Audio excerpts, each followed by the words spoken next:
This is the second video in my series about observational intelligence.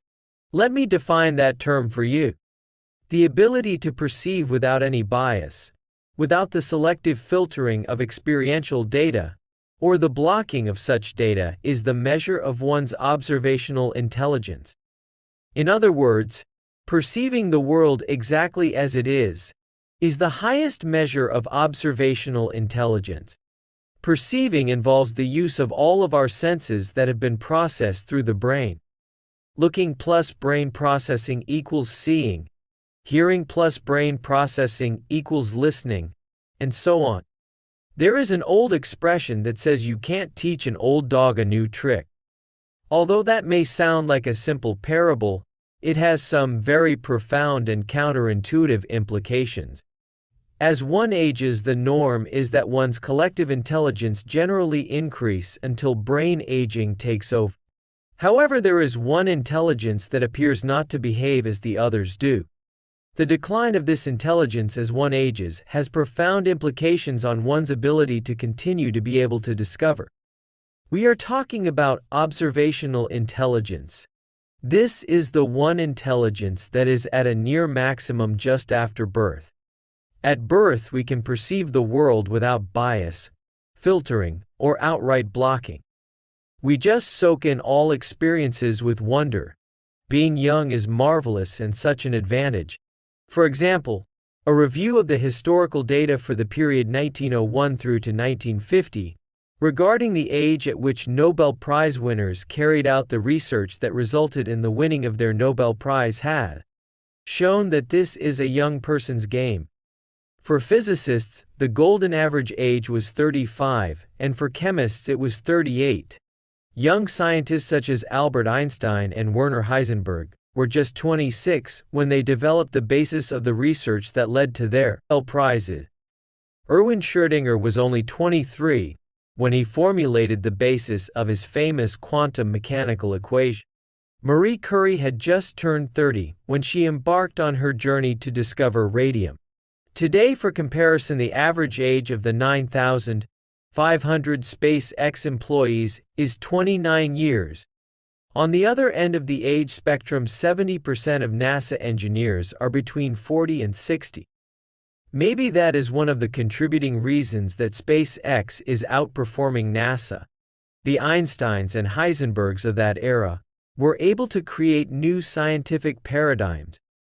But having built those new paradigms, it appears that some of them had difficulty in trying to extend their research even further without preconceived bias, filtering, or blocking getting in the way of new discoveries.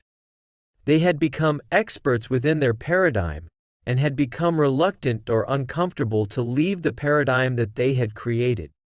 A humorous interpretation of the law of the conservation of energy is that it always appears to be easier to bend any new discrepancies of an existing theory to fit it, rather than expend the additional energy to discover the correct theory that now explains everything. In other words, the observational intelligence of these brilliant scientists seemed to decrease as they aged, whereas their traditional intelligences increased as they aged. As one ages, it appears that the baggage of bias, filtering, and blocking are dragged along with us as we move through our careers. This is an alarming trend, as our reliance on young people to discover new things and take the lead in the future may be in jeopardy. Take the political scene in certain countries as an example. Voters have developed an incredible amount of bias and have lost their ability to filter out the truth from the lies. They now block out the actual facts about the criminal nature of the people whom they feel should be leading their nations. They are unable to perceive true reality, as their observational intelligence have fallen to near zero. The focus on young minds has been recognized as of paramount importance. For example, the Fields Medal is only awarded to mathematicians under the age of 40. Numerous other awards also include the requirement that the recipient be less than 40. It seems that we are less likely to attempt to expand the boundaries of our personal paradigms as we age. It does appear that the old dog no longer wants to learn new tricks. So, does a company hire an old dog with years of experience, or a puppy who just wants to explore new territories? In reality, a 100% of either dogs or puppies would be disastrous. One needs to maximize the intellectual capital of an organization by choosing the proper balance of the best old dogs and the best creative puppies. The success of that organization will be their ability to get the puppies to play with the old dogs such that all of them will be smarter than any of them individually. Growing your observational intelligence as you age is possible. You just need to continue to perceive in new areas where your experience is an asset, not a wall. I offer a case study, my own personal story and journey. A young man joins a pharmaceutical company known for its research and the quality of the products it produces. He is encouraged to seek continuing formal education as part of his personal development.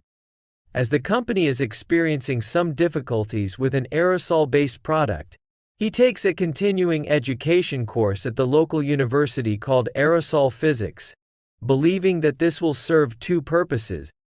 One will be to satisfy the company's desire for him to take some additional formal education, and the other will provide him with the new understanding required to be able to solve the company's technical issue.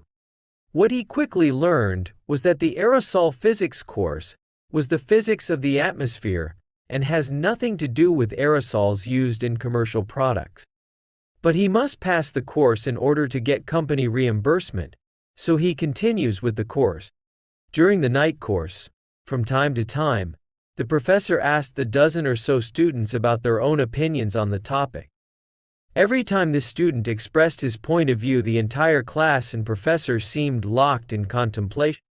After 5 weeks of evening classes, the physics professor called the student aside and said that his answers were intriguing and were causing him insomnia because of the implications of his answers. I told him that I was not a physics major or a full-time student but an individual with a day job.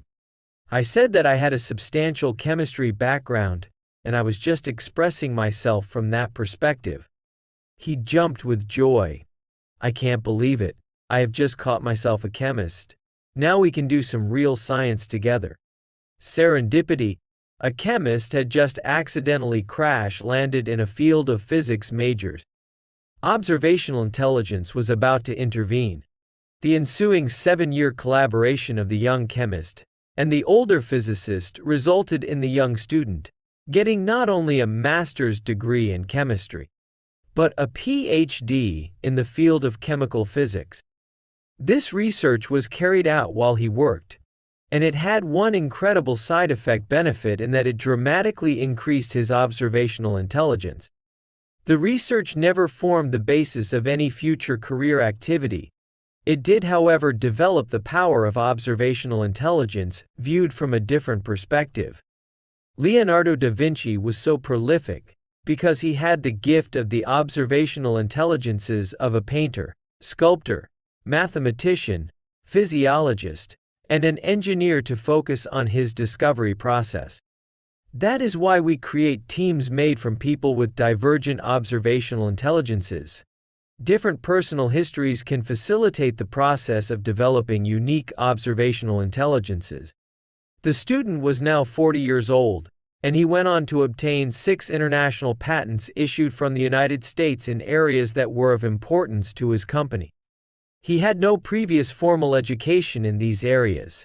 He relied on applying his observational intelligence to extend the boundaries of these paradigms through the discovery process to find the solutions to the problems. His observational intelligence was still in good shape, and that was the key to his success. In 1889, Charles Duell, the commissioner of the American Patent Office, was said to have stated that the patent office would be closing down soon, because everything that could be invented had already been invented. So much for his observational intelligence. Regarding the 6 patents, the experts in the 6 industrial processes investigated were sure that nothing new was possible. They had lost their observational intelligence and could not see the new tree growing in the forest. They could not see that the observational event horizon, or what we think as the boundaries of their existing paradigms, could be moved. The point of this is to demonstrate that one's observational intelligence can increase as long as one is challenged and ready to perceive new horizons. So the key for educators and businesses is to ensure that they grow the observational intelligence of their respective flock by teaching them how to perceive without bias, filtering, or blocking. They need to teach the old dogs how to once again do new tricks, and also how to transfer their experience to the puppies without their baggage. Puppies can become old dogs very quickly if they are not challenged. Albert Einstein was quoted as saying, "If at first your idea is not absurd, then there is no hope for it." This quote suggests that you need to perceive far beyond the norm for real discovery. It recognizes that the ability to perceive without bias, the filtering of data, or the blocking of experiential data, is the highest form of observational intelligence. That is a major driver of discovering and change. The 17th century philosopher John Locke said that new ideas are often suspected and usually opposed for no other reason than they are uncommon. The divergent opinion, sitting next to you, with the uncommon idea, may be the one with the highest observational intelligence, just waiting for the support to transform their idea into reality and success for everyone.